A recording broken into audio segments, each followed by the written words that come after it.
समाचार अब तक, सत्य का साहस। नमस्कार, मी नेहा आणि आपण बघत आहे समाचार अब तक। बघूया आजच्या काही ठळक बातम्या। उपराजधानी नागपूरमधील काही भागांमध्ये नागरिक पाण्याच्या समस्येमुळे त्रस्त झाले आहे। पाईपलाईनचे काम न झाल्यामुळे पिण्याच्या पाण्याची गैरसोय निर्माण होत आहे। स्लम भागात मुबलक प्रमाणात सर्व सोयी सुविधा पोहोचल्या तरी सुद्धा नागपुरातील काही स्लम भागात ही समस्या आता पण पाहायला मिळत आहे। या समस्येचे निराकरण करण्यासाठी नागपूर महानगरपालिकेमध्ये राष्ट्रवादी काँग्रेसतर्फे निवेदन देण्यासाठी कार्यकर्ते व नागरिक पोहोचले होते।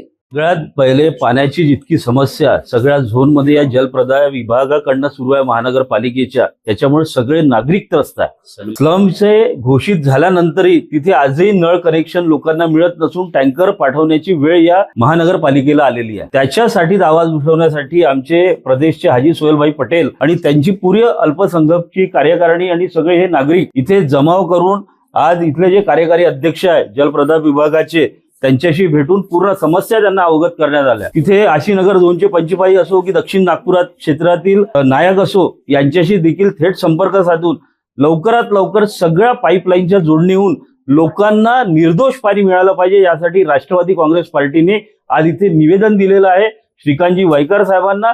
आणि लवकरात लवकर काम झालं नाही तिथे मोठं जन आंदोलन उभं करून इथे सगळ्या महानगरपालिकेला वेठीस धरण्यात येईल एवढी आम्ही निवेदनामध्ये देखील या सगळ्या गोष्टी आम्ही प्रकर्षाने सांगितलेल्या आहे। सगळ्यात महत्वाचं अजून दुसरा मुद्दा हा होता की असे अनेक अनधिकृत पद्धतीने ज्या जागा आहेत ज्या अजूनही स्लम घोषित झालेल्या नाही त्या लवकरात लवकर स्लम घोषित करून तिथे ज्या मूलभूत सुविधा आहे महानगरपालिकेने दिल्या पाहिजे यासाठी देखील कार्यकारी अभियंता बांधकाम कमलेशजी चव्हाण यांना निवेदन देण्यात आलं हाजी सोहेलभाई पटेल साहेबांच्या मार्फत। या पूर्ण निवेदनामध्ये आमच्या महिला काँग्रेसच्या अध्यक्ष सुनीताताई एरणे आणि सगळे लोक इथे उपस्थित आहे। या समस्या लवकरात लवकर सोडल्याने या 10 दिवसांची आम्ही वेळ दिलेली आहे तर मोठं जन आंदोलन या सगळ्या लोकांना घेऊन इथे उभं करण्यात येणार आहे।